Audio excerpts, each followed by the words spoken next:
من تصفية كأس العالم الخاصة بمنطقة إفريقيا. في الجهة المقابلة الجزائريون نلاحظ عليهم الكثير من الإرادة، التنظيم الجيد، ونلاحظ عليهم رغبتهم الجامحة في الفوز بهذه المباراة، والثأر للزمن والثأر للدهر أيضا، وما فعل بالرياضة الجزائرية وما فعل بالكرة الجزائرية، والعودة كذلك من الخرطوم إلى الجزائر سرعة البرق، وهم محملين ببطاقة المونديال إن شاء الله إلى جنوب إفريقيا 2010. لسنا هنا بعد لأنه ما زالت 45 47 48 دقيقة، لا أدري، ممكن 51 دقيقة يعني حسب تقدير حكم المباراة فيما تبقى منها. الأفضلية هذه مهمة جدا بالنسبة للمنتخب الجزائري، يعني يدخل أكثر راحة مما كان عليه خلال المرحلة الأولى. زيدان راح يدخل، يعني حسن شحاتة يريد رتم إضافي، يريد واحد سريع. قلت لكم بأن عماد متعب وعمر زكي مهاجمان ثقيلان نوعا ما. حسني عبد ربه راح يدخل رفقة محمد زيدان مباشرة مع انطلاقة الشوط الثاني من هذه المباراة. حسني عبد ربه اللي كان غايب عن المباراة الأخيرة بسبب الإصابة، ومحمد زيدان لعب كذلك لعب المباراة الأخيرة وكان محاصرا بكيفية رائعة جدا من قبل الدفاع الجزائري. هل حسن شحاتة سيدخل اللاعبان مباشرة مع انطلاقة الشوط الثاني؟ الله أعلم، سنعرف بعد حين. لا بأس أن نعيد التذكير بتشكيلتي الفريقين. شوشي في حراسة مرمى الجزائر، بوقرة، بالحاج، يحيى عنتر، حلي شرفيق، مراد مكني، يزيد منصوري، زياني كريم، حسن يبدا، غزال عبد القادر، ورفيق صيفي. في الجهة المقابلة عصام الحضري، أحمد المحمدي، سيد معوض، وائل جمعة، هاني سعيد، عبد الظاهر السقا، أحمد حسن، أحمد فتحي، محمد أبو تريكة، عمرو زكي وعماد متعب. التغييران مع الانطلاقة ماذا سيقرر؟ نعم، عمرو زكي راح يخرج في هذه اللحظات ويدخل محمد زيدان.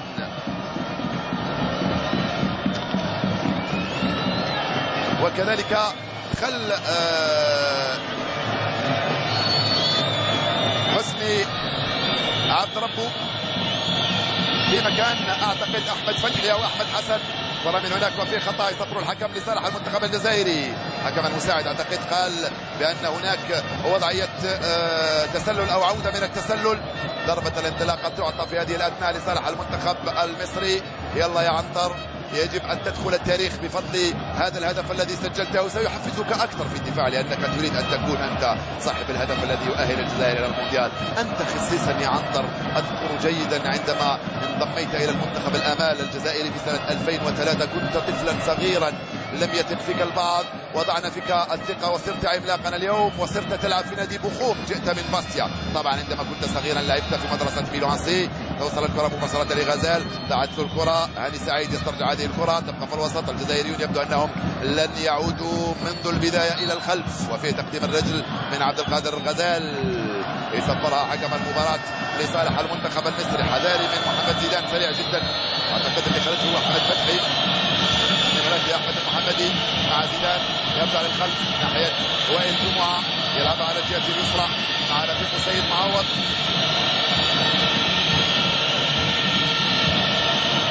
لا الآن سعيد معوض، معذرة، سيد معوض يلعبها في الوسط، بعد الكرة من حسني عبد ربه مباشرة لبوقرة برجله اليسرى، يرسلها طويلة. التغطية الدفاعية عن طريق عبد الظاهر السقا، تروح لأحمد حسن. أحمد حسن، أحمد المحمدي، تروح لمحمد بوتريكا، وانطلاقة بأجمع عكس عن طريق قادر غزال. ينطلق من هناك، يزيد في السرعة قادر غزال، ووائل جمعة بقوة يتدخل ينقذ الموقف، ثم مراد مكني بأكثر قوة هو كذلك يخرج هذه الكرة مباشرة للتماس لصالح المنتخب المصري. تروح لحسني عبد ربه في خطأ. نعم يا حسن يبدأ، نعم يا حسن يبدأ، في خطأ منك يرتكب على حسني عبد ربه اللي دخل مع بدايه هذا الشوط الثاني. كره من احمد حسن، وصل لزيدان، يغطي الكره كما ينبغي، بالحاج يتدخل ويخرج هذه. لا ما ترفعش كره بيدك يا، ولو انه غير مدعمته طبعا، لا غير مدعمته، ارفعها كما شئت، لم تكن مدعمته. تمريره من عند نادر بالحاج. انت يا بندر سار، هكذا اسميك ابتداء من اليوم. شوشي فوزي ادوين بندر سار الجزائر، يرسلها طويله تماما مباشره ناحيه الهجوم. اين يوجد عبد القادر غزال، تدخل الدفاع عن طريق هاني سعيد، تروح في الوسط ليزيد منصوري، يرجع تماما للخلف ناحيه حليش رفيق، طويله منه وبعيده على مراد مقني في الرواق الايمن، تروح للتماس. يلا يا مراد، انت على ابواب دخول التاريخ، انت الذي فزت مع منتخب فرنسا اقل من 17 سنه بكاس العالم، لما لا تريد ان تشارك ايضا في نهائيات كاس العالم خاصه بالاكاديمي في جنوب افريقيا؟ كره في الوسط لصالح هاني سعيد، غير تماما ناحيه وائل جمعه من هناك على الجهه اليمنى. الجمهور الجزائري الوفي الرائع يساند فريقه. عبد ربو يلعبها في الوسط مع زيدان، ترجع له عبد ربو، حذاري من عماد متعب، والكره للتماس. الكره للتماس يقول الحكم من هناك لصالح احمد المحمدي، يلعبها مع زيدان، يرجع لاحمد المحمدي للتماس. وضعيتهم جيده اللاعبين الجزائريين في الخلف في هذا الشوط الثاني، وعلى الاقل في بدايه الشوط الثاني. لو تسجلوا هدفا ثانيا، يا لو تسجلوا هدفا ثانيا قاتلا الان او بعد حين. يزيد منصوري يرجع للخلف، نادر بالحاج، كره طويله برجله اليسرى، التغطيه على الجهه اليسرى مع سيد معوض. لا يا كريم زياني، لا يا كريم زياني. محمد ابو تريكه وبوقره يرتكب خطا على العاقل الرزين المتخلف محمد ابو تريكه. كريم زياني التقى بطاقه صفراء، نعم، لانه شاف الحكم المباراه منذ حين تستحق عليها البطاقه الصفراء يا كريم، ليس هنا، ليس بوقره، ولكن كريم هو ارتكب خطا في البدايه يستحق عليها البطاقه الصفراء. نعم، انت رائع ايضا يا حكم المباراه على ايدي ماي. ترجع الكره للخلف لاحمد حسن، يلعبها مع محمد ابو تريكه. ستكون متعبة المباراة بالنسبة للمدافعين الجزائريين. ومنصوري ثم مراد مقني بالراس، ترجع الكرة على الجهة اليمنى. قال المدافعين أين أنتم؟ أين أنتم؟ قال المدافعين. عبد الظاهر السقا من هناك على الجهة اليمنى، توصل لأحمد المحمدي.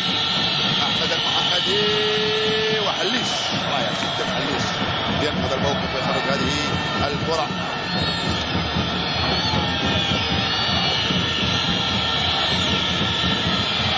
تبقى الخطوره دائما مصريه من هناك على الجهه اليمنى، توزيعه ومقره مثلما جاءت يرجعها. تبقى الخطوره، سيد معوض ثم يبدا مراد مقني يوصلها لكريم زياني، وانطلاقه من كريم. يلا يا كريم، يلا يا كريم، ممتازه المراوغه يا كريم. نعرف بانك مصاب ونعرف بانك عانيت في الايام والاسابيع القليله الماضيه، ولكن مباراه عمرك هذه. في تقديم للرجل يا سيدي الحكم من محمد زيدان، لم يقل شيئا حكم المباراه.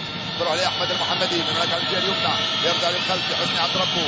حسني عبد ربو يلعبها مع محمد ابو تريكه. محمد ابو تريكه يلعبها تماما على الجهه اليسرى ناحيه عبد الظاهر السقا، ترجع لسيد معوض. سيد معوض، عبد الظاهر السقا، في تماس. الحكم يقول للجزائر، الحكم يقول للجزائر 5 دقائق لعب منذ انطلاقة الشوط الثاني، هدف مقابل 0 لصالح المنتخب الجزائري امام انظار هؤلاء الالاف من عشاق وطنهم. شيء طبيعي، عشاق بلادهم، عشاق منتخبهم، عشاق الكرة المستديرة التي سلبت العقول في مصر والجزائر وفي عالمنا العربي وفي كل العالم. كرة من كريم زياني توصل لغزال، حكم يقول ولا شيء. احمد حسن يسترجعها، ينطلق من الوسط، حذاري من احمد حسن. حليش انت رائع. محمد صبحي الفنان المعروف الذي نحترمه كثيرا يجد انت في حاجه الى لترات من الماء، شيء طبيعي. والله سلامات. والكره تروح سهله مباشره لفوزي شوشي الذي يريد ان يدخل التاريخ هو كذلك في هذه المباراه وفي المونديال، لما لا. فوزي شوشي، كره طويله لمن ناحيه رفيق صيفي. الكره تروح سهله لعصام الحضري.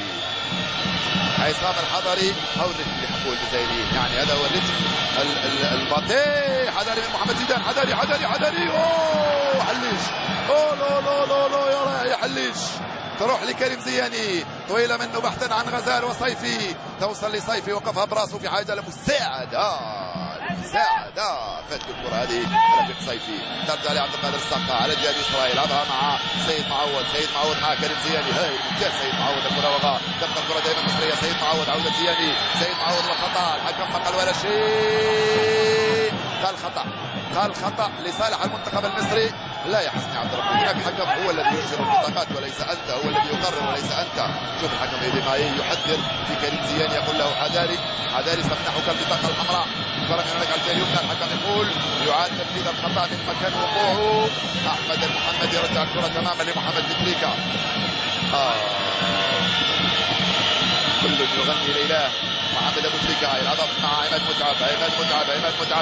صعبه اللي دائما في المكان والوقت المناسبين. احمد حسن يغير تماما لاحمد المحمدي على الجهه اليمنى. لا هاني سعيد والحكم قال خطا. يا صيفي ماذا تفعل؟ وتزيد تتنرفز وانت متفوق وترتكب خطأ في مكان بعيد عن مرماك. البطاقة الصفراء الرابعة لعناصر المنتخب الجزائري. رفيق صيفي يتلقى البطاقة الصفراء. هاو ما تفعل كرة القدم بعشاقها، هاو ما تفعل كرة القدم بعشاقها. صيفي ولا انك لم تلمسه ولكن لم يكن من واجبك الاحتجاج على هدف المباراة.